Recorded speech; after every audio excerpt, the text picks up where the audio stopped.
ही आपली हेल्पलाईन आहे आणि मग ही सेंट्रल गव्हर्नमेंट आणि स्टेट गव्हर्नमेंट अशी एकत्र मिळून ही हेल्पलाईन आहे. या हेल्पलाईन वरून तुम्हाला 3.5 मिनिटाच्या आतमध्ये तुम्हाला तुमचे अकाउंट आणि तुम्हाला तुमचे पैसे परत मिळू शकतात. इतकी मोठी ताकद त्या हेल्पलाईन मध्ये आहे. परंतु हा नंबर अजूनपर्यंत जास्त जनतेपर्यंत पोहोचलेला नाहीये. आपण अजूनपर्यंत हा जुना जो 100 नंबर होता, बरेचसे लोक त्याच्यावरती अजून कॉल करतात. मला वाटतं सायबर गुन्हे रोखण्यासाठी आपण 1930 नंबर हा सर्वसामान्य नागरिकांपर्यंत आपण पहिला सर्वप्रथम आपण पोहोचवला पाहिजे. आणि कारण हे देखील आणि जे आम्ही पाहतो आता मी ज्यावेळेला पुण्या पोलीस आयुक्तालयाचा जो आम्ही आढावा घेतला होता त्याच्यामध्ये एक भयानक आकडे समोर आले होते की आपल्या पुणे शहरामध्ये देखील सायबर गुन्हे ज्यावेळेला घडतात त्यावेळेला म्हणजे एखाद्या व्यक्तीला समजा आता मी योगेश कदम आहे, माझ्या मुलाच्याच नावाने किंवा माझ्या मुलीच्या आवाजाने मुलीच्याच नंबरवर मला फोन येतो आणि बाबा मी अशी अशी अडकलेली आहे, मला लगेच मला पैसे पाहिजेत आणि असे पैसे मागून घेतले जातात. नंतर कळतं 2-3-4-5 तासाने कळतं की तो आवाज फक्त माझ्या मुलीचा होता, नंबर पण तो माझ्या मोबाईलवरती माझ्या मुलीचा दिसतो, परंतु तो नंबर माझ्या मुलीचा नसतो. इतक्या लेवलपर्यंत सायबर फ्रॉड हे गेलेलं आहे. अशा वेळेला काय होतं, जर का वेळेत तक्रारी नाही आल्या, असे 2-3 ट्रान्झॅक्शन जर का झाले, सायबर गुन्ह्यांमध्ये सर्वात मोठी अडचण कुठे होते पकडण्यासाठी, ह्या गुन्ह्याची माहिती ही उशिराने समजते पोलिसांना. म्हणजे जर का म्हणजे ज्यावेळेला गुन्हा घडतो त्याच्या 6 तासाच्या आत जर का पोलिसांपर्यंत ही माहिती नाही गेली तर आपण अकाउंट फ्रीज करू शकत नाही. कारण एकदा आपल्या अकाउंटवरून त्या जो काही आरोपी आहे किंवा जो व्यक्ती तिथे फ्रॉड करतोय त्याच्या अकाउंटला पैसे गेले की जवळपास 6 तासाच्या आतमध्ये तो कमीत कमी 150 ते 200 अकाउंटमधून त्याचे पैसे फिरवतो. इतका मोठा प्रमाणात त्यांचं ते सायकल चालतं. आणि जर का आपण वेळेत आपली तक्रार नाही येऊ शकली तर आपण सायबर गुन्हे आपण थांबवू शकत नाही. पुणे आयुक्तालयाचा जो आकडा एका वर्षाचा जो आहे जवळपास मला वाटतं जो अंदाज माझा जो आहे तो 22 ते 25 कोटी पेक्षाही जास्त नुकसान पुणे आयुक्तालय पोलीस आयुक्तालयामध्ये सायबर फ्रॉड मध्ये पैसे जात आहेत. त्याच्यामध्ये रिकव्हरी ही मुश्किल 2 की 3 करोड आहे. म्हणजे फक्त 15 ते 20% जास्तीत जास्त 15 ते 20% आपण पैसे परत मिळवू शकतोय. आता हे पैसे वेगवेगळ्या गुन्ह्यांमध्ये देखील वापरले जातात. पैसे कुठे जातात आपल्याला माहिती नाही. बरेचसे याच्यामध्ये पैसे हे परदेशात पण जातात. म्हणजे ज्या वेळेला असे आपल्याला फ्रॉड घडतात हे वेळेत जर का आपण रोखले नाही तर आपण सायबर गुन्ह्याच्या बाबतीमध्ये आपण हे थांबवू शकणार नाही. आणि म्हणून वाटतं आपण काय केलं पाहिजे याच्यामध्ये जनजागृती. कारण ह्याच्यामध्ये जनजागृतीशिवाय दुसरा तसं काही पोलिसांकडनं काम करण्याचं किंवा ते प्रतिकात्मक काम करण्याचे ह्याच्यामध्ये प्रचंड मर्यादा आहे. मगाशी म्हटल्याप्रमाणे एखाद्या अकाउंटमधून दुसऱ्या अकाउंटला पैसे आपण ट्रान्सफर केल्याच्या नंतर पुढे 6 मिनिटाच्या आत ते 150 अकाउंटवरून ट्रान्सफर होतात. 150 ते 200 अकाउंटवरून ट्रान्सफर आणि ते परदेशात जातात पैसे. मग ते पैसे परत मिळत नाहीत. अशा वेळेला सुरुवातीचे 5-6 मिनिटं जे आहेत त्या 5-6 मिनिटांमध्ये त्या व्यक्तीला कळलं पाहिजे की माझ्यासोबत सायबर फ्रॉड झालाय. म्हणून ती जनजागृती कशा पद्धतीने फ्रॉड केले जातात त्याची मी माननीय निलम मी याची बुकलेट पण आहे आपल्या पोलीस विभागाची. मी ती देखील आपल्याला पाठवून देतो. त्याच्या बाबतीत काही शॉर्ट फिल्म्स आपल्या पोलीस विभागाने तयार केलेल्या आहेत. सायबर आपले जे पोलीस स्टेशन आहेत ते आपण तयार केलेले आहेत. आणि विशेषतः आपण आता यामध्ये अशी टेक्नॉलॉजी वापरतोय की आपण एआयचा देखील याच्यामध्ये वापर करतो. म्हणजे आर्टिफिशियल इंटेलिजन्सचा आपण ह्याच्यामध्ये वापर करून सायबर गुन्हे रोखण्यासाठी आपण विशेष पोलीस म्हणजे जेवढी पोलीस आयुक्तालय आहेत त्या प्रत्येक ठिकाणी आपण सायबरचं सेपरेट पोलीस स्टेशन आपण चालू केलेली आहे. जे सायबरचे गुन्हे रोखण्यासाठी सेपरेट पोलीस स्टेशन आहे त्या पोलीस स्टेशनची माहिती देखील मी आपल्याला आज देऊन ठेवतो जेणेकरून तुम्हाला तिथे संपर्कामध्ये राहता येईल. आणि अजूनही काही डिटेलमध्ये माहिती हवी असेल तर ती आपण तिथून घेऊन आपण जनतेपर्यंत आपण पोहोचवू शकतो. आणि सर्वप्रथम 1930 म्हणजे 1930 हा नंबर आपण लक्षात ठेवावा. सायबर गुन्ह्यांच्या बाबतीमध्ये रोखण्यासाठी जी आपली हेल्पलाईन आहे पोलिसांची हेल्पलाईन आहे केंद्र सरकारची आणि राज्य सरकारची मिळून आहे. आणि मला वाटतं ह्याच्यामध्ये अशा पद्धतीचे देखील गुन्हे होतात की मुंबईवरून फोन आला होता किंवा कलकत्तावरून फोन आला होता तर तिथले देखील कॉल आपले डायव्हर्ट होतात. म्हणजे समजा आपण 1930 वरती फोन केला आणि कलकत्त्यावरून कोणी आपल्याला कॉल करून बँक अकाउंट आपलं फ्रीज करायचं किंवा चोरी करायचा प्रयत्न केला असेल तर 1930 नंबर तुम्ही जर कॉल केला तर 1.5 मिनिटाच्या आत आपण कलकत्त्यावरून कॉन्टॅक्ट करून आपले पैसे आपण वाचवू शकतो. इतकी ती चांगली हेल्पलाईन आहे. म्हणून मला वाटतं आपण सर्वांनी त्यामध्ये थोडी जनजागृती आपण सर्वांनी करावी. माझी आपल्याला सूचना विनंती असेल. अन्य काही विषय आहेत त्याच्यामध्ये अर्थातच आज गृहराज्यमंत्री म्हणून शहरातले देखील अनेक असे विषय आहेत ज्या विषयामध्ये पोलिसांची आपल्याला मदत लागते आणि ह्याच्यामध्ये अगदी थेट म्हणजे आपल्याला आज जेव्हा माननीय एकनाथ शिंदे साहेबांच्या आदेशाने आपण जनता दरबार दर मंगळवारी मुंबईला बाळासाहेब भवन इथे आपण चालू केलेलं आहे. सकाळी 9:30 ते 11:30 वाजेपर्यंत 2 तास मी तिकडे असतो. त्यावेळेस देखील त्या तक्रारी माझ्यापर्यंत येतात. पोलीस स्टेशनवरनं सहकार्य कधी मिळत नाही, कधी आपल्याच कार्यकर्त्यांना तिथे अडकवलं जाते किंवा आपल्या कार्यकर्त्यांना तिथे चुकीच्या गुन्ह्यामध्ये अडकवलं जातं.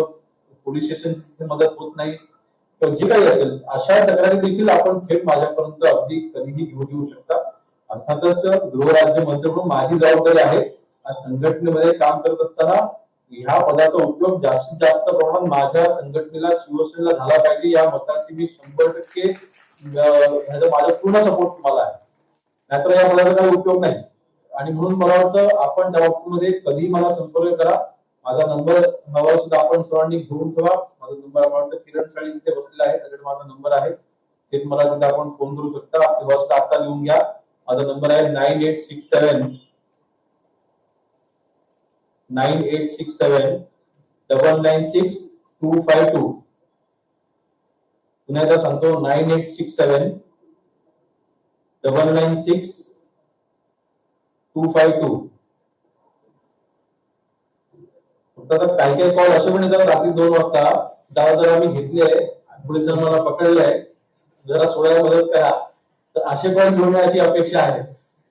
म्हणून जरा ठीक आहे आपले कधी कधी कार्यकर्ते खरोखर कधी कोणावरती अन्याय होत असतो त्यावेळेला आम्ही 24 तास आपल्यासाठी अवेलेबल आहोत आणि माझा फोन 24 तास चालू असतो. माझा एकच नंबर आहे जनतेसाठी तोच नंबर आहे. माझा व्हीआयपी पण नंबर तोच आहे. माझा दुसरा कुठलाही नंबर नाही. म्हणून आपण कधीही मला संपर्क करा. परंतु ही सायबरच्या बाबतीमध्ये आपली अवेअरनेस आणि जनतेमध्ये आपण सर्वांनी जावं कारण आकडे जे आहेत आपल्याला हजारो कोटीचं नुकसान महाराष्ट्रामध्ये दरवर्षी सायबरच्या गुन्ह्यांमध्ये होत आहे आणि ते आपण आणि मला वाटतं भविष्यामध्ये बाकी सगळ्या पद्धतीचे गुन्हे थांबणार आहेत आणि फक्त सायबर गुन्हेच घडणार. तिथे आपण आपली त्याच्यामध्ये जनजागृती अतिशय ही महत्वाची आहे.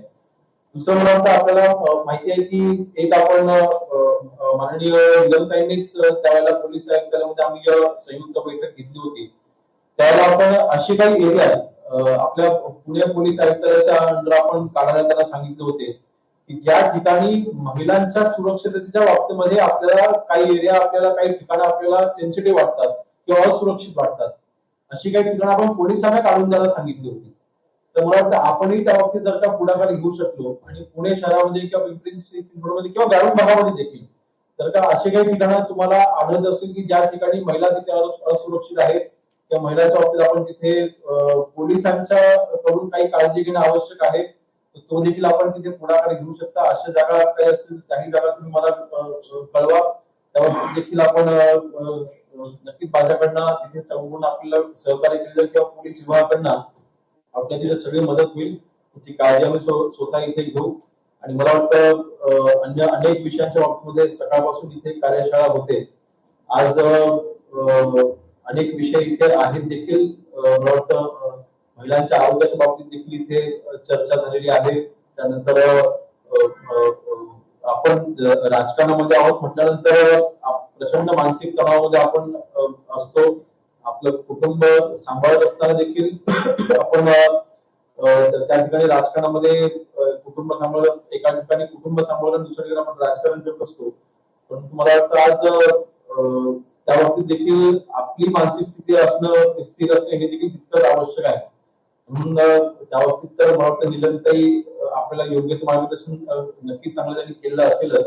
मी त्या बाबतीत अधिक काही बोलणार नाही. परंतु मला वाटतं आज गुन्ह्यांच्या बाबतीमध्ये जी काही पुण्यामध्ये देखील जी आज तिथे वाढ होते एक असे अजून एक आपल्याला ट्रेंड खास करून पुणे आणि पिंपरी चिंचवडला पाहायला मिळतोय ते म्हणजे लहान मुलं ही गुन्ह्यांमध्ये त्यांची इन्व्हॉल्वमेंट सर्वात जास्त राज्यामध्ये सर्वात जास्त लहान मुलांची गुन्ह्यामध्ये इन्व्हॉल्वमेंट ही पुण्यामध्ये आणि पिंपरी चिंचवडमध्ये आहे.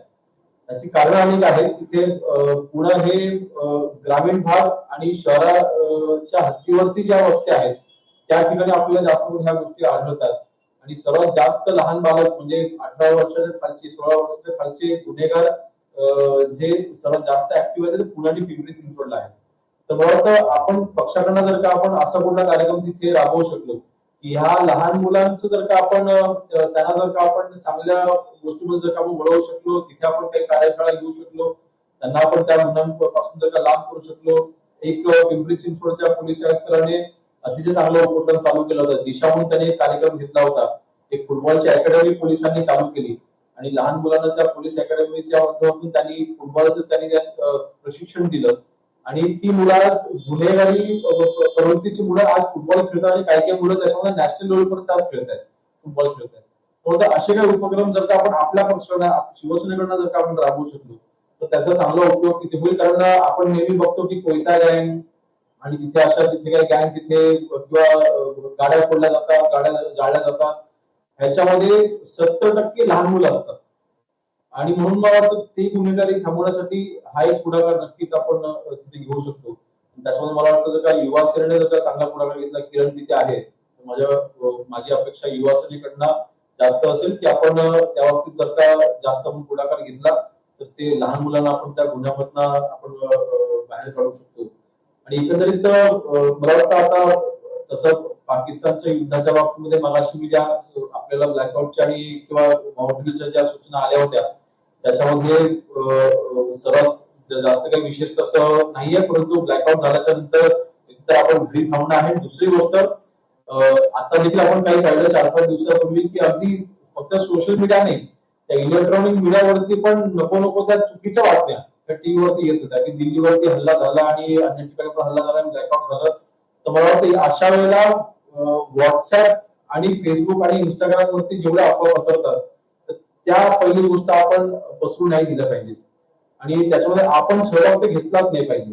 आपण देखील व्हॉट्सअपवरचा आलेला मेसेज आपण सहजरित्या आपण तिथे फॉरवर्ड करतो आणि ह्याच्यामध्ये अतिशय अशा पद्धतीची देखील सूचना आलेल्या आहेत की आता पुण्याला देखील मिलिटरीचा तिथे मोठा बेस आहे, एअरफोर्सचा देखील पुण्याला तिथे मोठा बेस आहे आणि अशा वेळेला आपल्या मिलिटरीची कुठल्याही मुवमेंट जर का माहिती आपण व्हॉट्सअपवरती जरी दिली तरी सुद्धा तो प्रचंड मोठा गुन्हा आहे.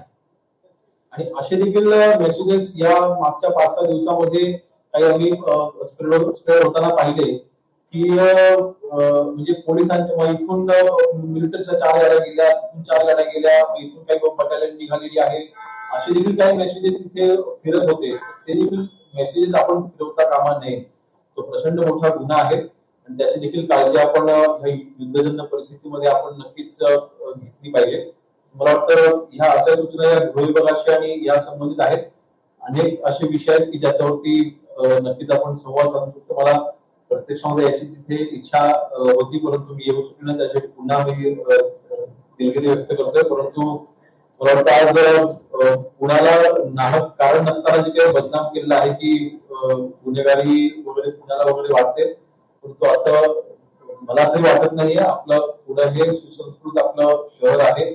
आजही पुण्याचं वातावरण अतिशय तिथे सकारात्मक आहे, चांगलं आहे. परंतु ही जी काही बदनामी सोशल मीडियावरती काही जाणून बुजून काही केली जाते त्याला आळा घालण्यासाठी सोशल मीडियावरती आपलं ऍक्टिव्ह असणं हे देखील तितकंच गरजेचं आहे. पोलीस विभागामार्फत जे काही चांगल्या ऍक्टिव्हिटीज होत आहेत, जसं मगाशी मी ते दिशा एका कार्यक्रमाचा मी उल्लेख केला की गुन्ह्यामध्ये असलेली लहान मुलं ही आता नॅशनल लेवलला फुटबॉल खेळत आहेत. तर मला असे देखील जे काही ऍक्टिव्हिटीज आहेत पोलीस विभागाच्या त्या देखील आपण जास्तीत जास्त प्रमाणामध्ये सोशल मीडियावरती आपण स्प्रेड केलं पाहिजे. दुसरी गोष्ट आम्ही पाहिली की सोशल मीडियाचा आपल्याला हवा तसा अजूनही वापर होत नाहीये. मला वाटतं सोशल मीडियाचा कार्यशाळा देखील झाली आहे पांडुरंग पवारने आणि मला वाटतं आपल्या सर्वांना त्याची सगळी माहिती दिलेली आहे. सोशल मीडियाचा आज आपल्या राजकारणामध्ये किती महत्व आहे आणि उद्या मला कल्पना आहे की पुढच्या 4 महिन्याच्या आतमध्ये आपल्या महानगरपालिकांच्या निवडणुका होणार आहेत आणि अशा वेळेला आपलं सोशल मीडिया ऍक्टिव्ह असणं हे तितकंच महत्वाचं आहे आणि मला वाटतं त्यासाठी आपण सर्वांनी ते प्रयत्न आपण करावेत आणि सोशल मीडियावरती आपण सर्वांनी ऍक्टिव्ह व्हावं आणि सर्वप्रथम आपण आपले माननीय एकनाथ शिंदे साहेब आपले मुख्य नेते यांना फॉलो करावं. माननीय श्रीकांत शिंदे साहेब देखील प्रचंड राजकीय दृष्ट्या ऍक्टिव्ह असतात, सामाजिक दृष्ट्या ऍक्टिव्ह असतात, त्यांना देखील आपण फॉलो केलं पाहिजे. त्यांचं कार्य आपण प्रत्येक ठिकाणी आपण पोहोचवलं पाहिजे. आणि एक माझी सूचना असणार आहे की की सोशल मीडियावर चर्चा करत नाही, मला विषय लक्षात आला तो म्हणजे मागे मी काही दिवसांपूर्वी पुण्याला आलो होतो आणि माझ्या तिथे आपल्या काही कार्यकर्त्यांना मी छोटीशी खंत बोलावून दाखवली होती की पुण्यामध्ये कुठेही मला कुठल्याही वॉर्डाच्या हद्दीवरती मला शिवसेनेचे परमनंट मला बोर्ड दिसले नव्हते. तर ती एक मी त्यांना सूचनावाचा विनंती केली होती. आपले शहरप्रमुख विधी असतील आणि त्यांना पुन्हा एकदा सूचना असणार आहे की आपले जेवढे वॉर्ड आहेत त्या प्रत्येक वॉर्डामध्ये आपल्या शिवसेनेचा बोर्ड हा कंपल्सरी लागलाच पाहिजे. आणि ती माननीय वंदनीय बाळासाहेबांचा फोटो असेल, माननीय एकनाथ शिंदे साहेबांचा फोटो असेल, श्रीकांतचा फोटो असेल आणि शाखा प्रमुख आणि स्थानिक आपले नेते जे आपण माननीय विजयताईंकडून आपण ते गायडन्स घेऊन आपण नक्कीच ते कराल माझा विश्वास आहे. परंतु आपल्याला पोलीस विभागाशी संबंधित नक्कीच कुठल्या तक्रारी असतील तर आपण त्यात तर मला वाटतं आपण माझे काही आणि मी एक अशी पद्धत केलेली आहे की माझे एक पी आणि एक ओएसडी हे फक्त पक्षाच्या कामाकरता मी ठेवलेले आहे. मी त्यांचं देखील नाव मी आपल्याला नंबर आपल्याला देऊन ठेवतोय. तर ती माहिती मी आता आपल्याला व्हॉट्सअपद्वारे माझ्या टीमद्वारे मी आता आपल्याकडे पाठवतो. तर ते देखील त्याची देखील आपण नोंद करून घ्या. आणि दुसरा विषय, आपल्याकडे अन्ननागरी पुरवठा खातं आहे. तर ह्या अन्ननागरी पुरवठा खात्यामध्ये देखील महिलांच्या ज्या अनेक ग्रामीण भागामध्ये खास म्हणून काही अशा तक्रारी देखील आहेत की अंत्योदयचे जे मोफत जे धान्य मिळते ते अनेक महिलांना मिळत नाही किंवा कुटुंबाला मिळत नाही. तर ह्याच्यामध्ये एक आपण आता जिथे आदेश आपण असे दिले की शहरामध्ये देखील काही असे लाभार्थी आहेत की ज्यांना गरज नाही ते देखील मोफत धान्य उचलत आहेत. काही मयत लोक आहेत त्यांच्या नावाने जे राशन दुकानदार तिथे तिथे करप्शन करतात आणि ते त्यांचं धान्य विकत असतात. तर एक तर मी आदेश दिला त्याचा मी स्वतः आढावा घेऊन मी आपल्यापर्यंत ती माहिती मी देणार आहे की जेवढे काही लाभार्थी चुकीचा लाभ घेतात त्या सगळ्यांची नाव आपण कमी करायला लावतो. आणि नवीन लाभार्थी निवडत असताना आपल्या पक्षाच्या आपल्या कार्यकर्त्यांनी आपल्याला जी नावं अपेक्षित ती नावं माझ्याकडे आपण द्या. त्या ठराविक म्हणजे आपले जे जवळचे जे काही लोक असतात हे मी उघडपणे काय 4 भिंतीच्या आत आहे म्हणून मी अशा गोष्टी बोलतोय. परंतु आपण सर्वांनी जे काही गरजू कुटुंब आहे ज्यांना ते अंत्योदयचं मोफत धान्य मिळालं पाहिजे, महिलांनी महिला कार्यकर्त्यांनी या बाबतीत जर का पुढाकार घेतला तर मला वाटतं अधिक उत्तम राहील. कारण धान्याशी निगडीत प्रश्न थेट महिलांशी संबंधित असतो. तर त्याच्यात देखील आपण 100% मदत करू. म्हणजे मोफत धान्य एखाद्या कुटुंबाला चालू करून देण्यासाठी देखील माझं 100% तिथे सहकार्य असेल. माझी ती पीओ होती त्या बाबतीत देखील आपल्याला सगळी मदत करतील. तर त्या बाबतीत देखील एक सूचना माझी असेल की आपण आपली कुठली यादी असेल ती देखील यादी आमच्यापर्यंत शहरात असेल तर मला वॉर्ड यादी द्या, ग्रामीण भागामध्ये असेल तर मला ते जिल्हा परिषद किंवा पंचायत समिती यादी द्या. तशी मला माहिती आपण माझ्याकडे द्या म्हणजे ते मोफत धान्य आपण त्यांना चालू करून देऊ. महसूलचा एक विषय आपण महसूल खाते देखील आहे. महसूलचा आपण एक अतिशय महत्वाचा निर्णय घेतला आहे की दर 3 महिन्याने जेवढे महसुली सर्कल आहेत त्या सर्कलने आपण कॅम्प राबवणार आहोत. म्हणजे जवळपास 17 की 18 पद्धतीचे दाखले हे आता कुठल्याही सर्वसामान्य नागरिकाला तिथे म्हणजे तलाठी कार्यालयामध्ये किंवा तहसील कार्यालयामध्ये जायची गरज पडणार नाही. तहसीलदार आणि तलाठी जनतेपर्यंत पोहोचतील असे आपण कॅम्प घ्यायला आपण आता सुरुवात करतोय. तर मला वाटतं निलंते आपण आपल्या पक्षामार्फत जरी आपण कॅम्प राबवले शहरामध्ये, आता निवडणुका लागतायत, आता ऍडमिशन चालू होतील मुलांचे कॉलेजेसचे, मुलांमुलींना तिथे दाखल्यांची प्रचंड गरज पडते. वारस तपास असेल किंवा 7 बाराचे नोंदी असतील किंवा अन्य कुठले दाखले असतील जवळपास 17 पद्धतीचे दाखले लागतात. तर त्या दाखल्यांचं कॅम्प आपण पुढच्या जर का 15-20 दिवसामध्ये आपण अरेंज केलं तर ती देखील मदत मी जिल्हाधिकाऱ्यांना सांगून की तिथल्या स्थानिक प्रशासनाला सांगून ती सगळी मदत मी आपल्याला करायला लावेल. आणि ते कॅम्प आपण तिथे राहावं जेणेकरून आपल्याला पक्षामार्फत तिथे एक चांगली ऍक्टिव्हिटी होईल आणि आपण जनतेपर्यंत आपण चांगली मदत पोहोचवू शकू. तर मला वाटतं असे ह्या आपल्या प्रत्येक खात्यासंदर्भात अशा अनेक गोष्टी आहेत ज्या आपण जनतेकरता करू शकतो. आणि मला वाटतं अन्य सकाळपासून कार्यशाळेत कुठले विषय झालेत मला माहिती नाही. परंतु जे काही विषय इथे आहेत की संभाषण कौशल्य आपलं कसं असलं पाहिजे या बाबतीत देखील इथे एक टॉपिक आहे. त्याच्यावरती यावर कोणी काय बोललं मला माहिती नाही. परंतु आपल्याला एक संभाषण म्हणजे माझ्या वडिलांकडून मी एक गोष्ट रामदासजींकडून एक गोष्ट मी शिकलोय की एकतर आपल्या शिवसैनिक म्हटल्यानंतर तो आक्रमकच असला पाहिजे आणि कुठलंही संभाषण करत असताना आपलं विचार पहिल्यांदा आक्रमक पाहिजे. आणि जर का विचार आक्रमक असले तर आपोआपच तुमचं भाषण देखील जे काही तुमचं जे काही तुमचं वक्तृत्व आहे ते तुमचं ती शैली आपोआप तिथे तयार होते. आणि मला वाटतं म्हणून थोडा अग्रेसर विचार ठेवणं, थोडं आक्रमक विचार ठेवणं, थोडे त्या बाबतीत जर का आपण विचार केला तर नक्कीच त्याचा उपयोग हा आपला चांगल्या पद्धतीने होतो. आणि म्हणून मला वाटतं 2-3 गोष्टी ह्या बाबतीमध्ये महत्वाच्या आहेत. ते म्हणजे आपली दुसरा महत्वाचा विषय म्हणजे ग्रामविकास आपल्याकडे जे खातं आहे, आपण ग्रामीण भागामध्ये आता कोण आलेत का पदाधिकारी? ग्रामीण मध्ये पण आहेत. मला वाटतं आपले ग्रामविकास खातं आपल्याकडे आहे आणि अशा वेळेला फक्त 25-15 ही एकच योजना आपण विचार करतो. ग्रामविकास म्हटलं की 25-15 आम्हाला 25-15चा निधी द्या, आम्हाला 25-15च्या निधीची मागणी आमची आहे. परंतु ग्रामविकास मध्ये उमेद अभियान येतं. आपल्याला सर्वांना माहिती आहे उमेद अभियान आता ग्रामीण भागामध्ये महिला बचत गट या उमेद अभियानाच्या मार्फत प्रचंड सक्रिय आहे. आणि उमेद अभियान हे आज आपल्या अंडर आहे. आज आपण त्याचे राज्यमंत्री आहोत.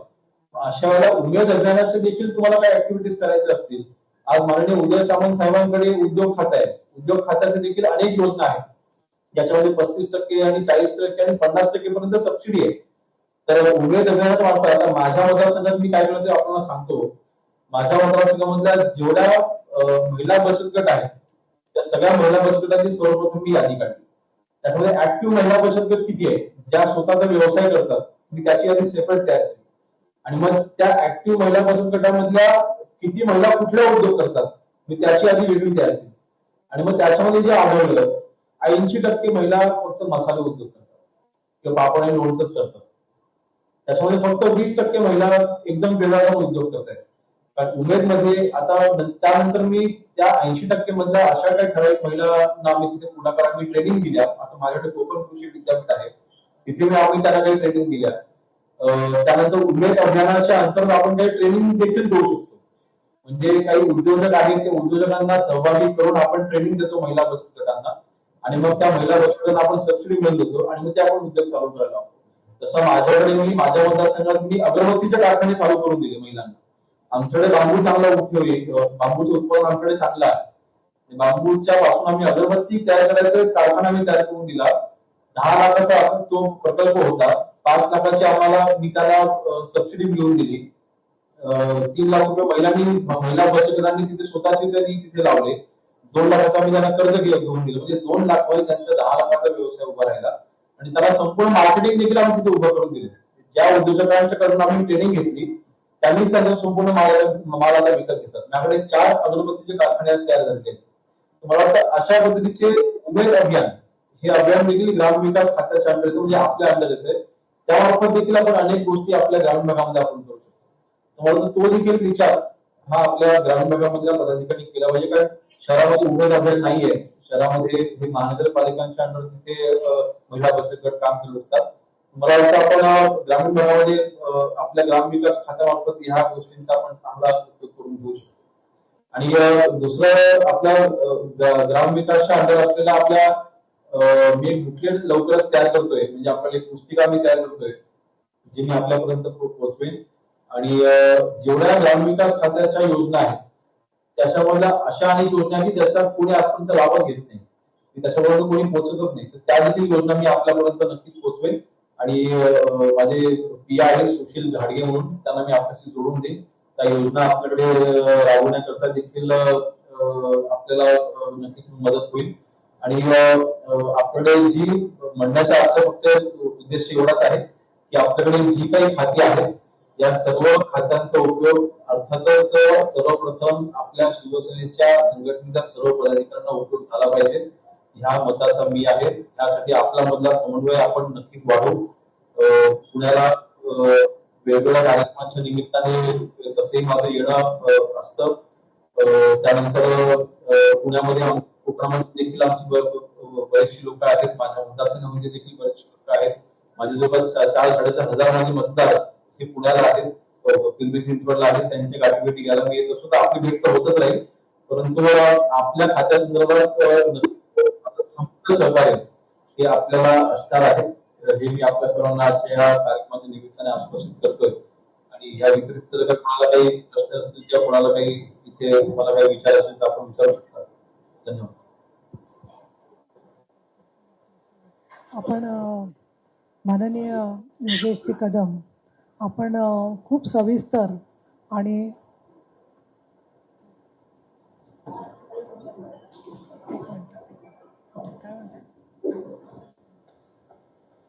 हॅलो, योगेशजी, जय महाराष्ट्र. जय महाराष्ट्र. एक अशी विनंती होती की आपला ज्यावेळेसला पुणे जिल्ह्याचा दौरा असेल त्यावेळेसला आपण जे बैठक घेतात पोलीस कमिशनरेट मध्ये पुणे आणि पिंपरी चिंचवड, आपले पदाधिकारी जर आपल्या बरोबर आले तर येणाऱ्या काळात प्रत्येक पदाधिकारी सर्वसामान्यांचं काम करू शकतो. थोडंसं माहिती एक मिनिट योगेशजी कदम.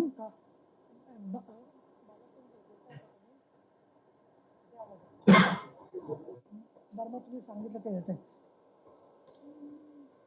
क्षमता बांधणी शिबिरामध्ये आताच योगेशजी कदम यांनी अतिशय समर्पक आणि चांगल्या प्रकारे माहिती दिली आणि सकाळपासून संभाषण कौशल्य, तणावमुक्ती, त्याचसोबत विविध स्वरूपाचं सायबर क्राईम त्याच्याशी मुकाबला कसा करायचा याच्यावरती वक्त्यांनी विचार मांडले. आणि आत्ता योगेशजी कदम यांनी अन्न आणि नागरी पुरवठा, ग्रामविकास विभाग, महसूल विभाग, गृहराज्य विभाग आणि ग्रामीण विकास विभाग याच्या मार्फत काय काय आपण प्रत्यक्षात करू शकतो ते त्यांच्या मतदारसंघाच्या आधाराने त्यांनी सर्व माहिती दिलेली आहे. इथे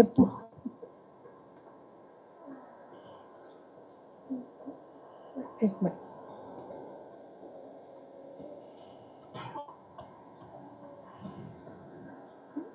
पुणे जिल्ह्यातल्या ग्रामीण भागातले लोक आणि पुणे शहरातले. हॅलो,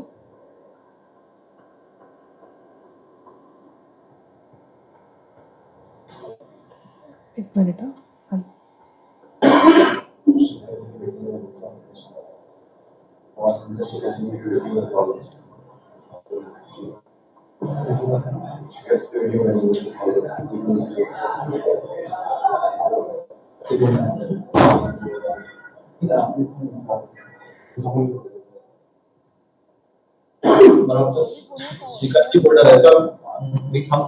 हॅलो साहेब, एक मिनिट. योगेशजी कदम, एकनाथजी शिंदे साहेब दुसऱ्या फोनवर आहेत, त्यामुळे तुमचं डायरेक्ट कनेक्शन शिंदे साहेबांशी पण झालंय आणि पुण्यातल्या शिबिरातल्या सुद्धा लोकांच्या समोर शिंदे साहेब फोनवरती बोलतायत. हॅलो साहेब. हां.